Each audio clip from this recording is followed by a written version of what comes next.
ગુજરાતમાં ફેફસાના કેન્સરના કેસમાં સતત વધારો નોંધાઈ રહ્યો છે। અમદાવાદની Gujarat cancer and research institute એટલે કે GCRIના આંકડા જણાવે છે કે છેલ્લા 5 વર્ષમાં ફેફસાના કેન્સરમાં કુલ 4,830 દર્દીઓ નોંધાયા છે। સૌથી ચિંતાજનક બાબત એ છે કે આ દર્દીઓમાં 81%થી વધુ પુરુષો છે। તો શું છે આ કેન્સર થવા પાછળના કારણ અને કેવી રીતે તેનાથી બચી શકાય, આ મુદ્દે જ વાત કરીશું। નમસ્કાર, હું નીલમ ખારેચા, આપ જોઈ રહ્યા છો મહામંથન મંતવ્ય ન્યૂઝ। ફેફસાનું કેન્સર આજે વિશ્વભરમાં કેન્સરથી થતા મૃત્યુનું સૌથી મોટું કારણ બની ગયું છે।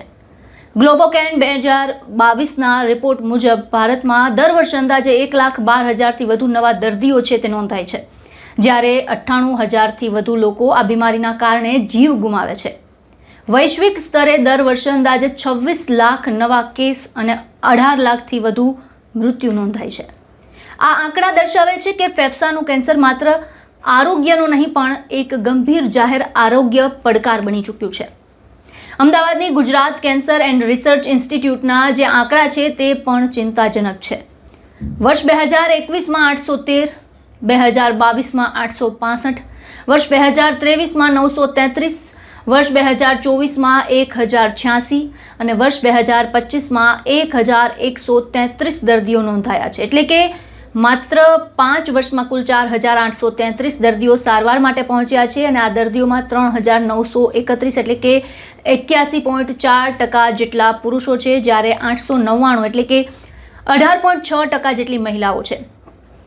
નિષ્ણાંતોના જણાવ્યા અનુસાર બીડી, સિગરેટ અને અન્ય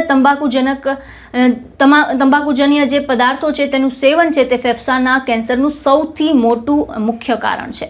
આ ઉપરાંત પરોક્ષ ધૂમ્રપાન, વધતું હવાનું પ્રદૂષણ તેમજ ઔદ્યોગિક રસાયણો અને એમ્બેસ્ટોસ જેવા પદાર્થોના લાંબા સમય સુધી સંપર્કમાં રહેવું પણ આ રોગનું જોખમ વધારી શકે છે।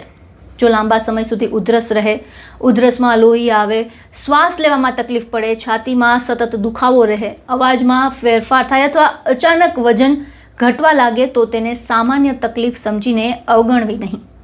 સમયસર ડૉક્ટરની સલાહ અને તપાસ જીવન બચાવી શકે છે। રાજ્ય સરકાર દ્વારા કેન્સરના દર્દીઓને અદ્યતન સારવાર ઉપલબ્ધ કરાવવા માટે સતત પ્રયત્ન કરવામાં આવી રહ્યા છે। અમદાવાદની GCRIમાં robotic surgery, PET CT, 3 tesla, MRI, 128 CT scan, bronchoscopy તેમજ સાયબર નાઇફ, ટ્રુ બીમ અને ટોમોથેરાપી જેવી આધુનિક સારવાર ઉપલબ્ધ છે। સાથે જ કિમોથેરાપી, ટાર્ગેટેડ થેરાપી અને ઇમ્યુનોથેરાપી જેવી સારવાર પણ સરકારી યોજનાઓ હેઠળ નિઃશુલ્ક અથવા રાહત દરે આપવામાં આવે છે। ફેફસાનું કેન્સર એક એવી બીમારી છે જેના શરૂઆતના લક્ષણો ઘણીવાર સામાન્ય લાગે છે, પરિણામે દર્દીઓ મોડા તબક્કે હોસ્પિટલ પહોંચે છે। પણ જો સમયસર તપાસ કરાવવામાં આવે, તંબાકુનો સંપૂર્ણ ત્યાગ કરવામાં આવે અને યોગ્ય સારવાર લેવામાં આવે તો દર્દીનું જીવન બચાવવાની સંભાવના નોંધપાત્ર રીતે વધી શકે છે।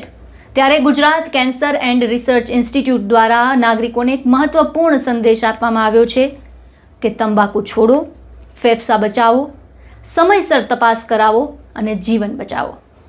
આપને અમારો આ વિડીયો કેવો લાગ્યો અમને કમેન્ટ બોક્સમાં જણાવો અને આ વિડીયો આપને પસંદ આવ્યો હોય તો તેને લાઇક અને શેર કરી અમારી ચેનલને સબસ્ક્રાઇબ કરવાનું ભૂલશો નહીં।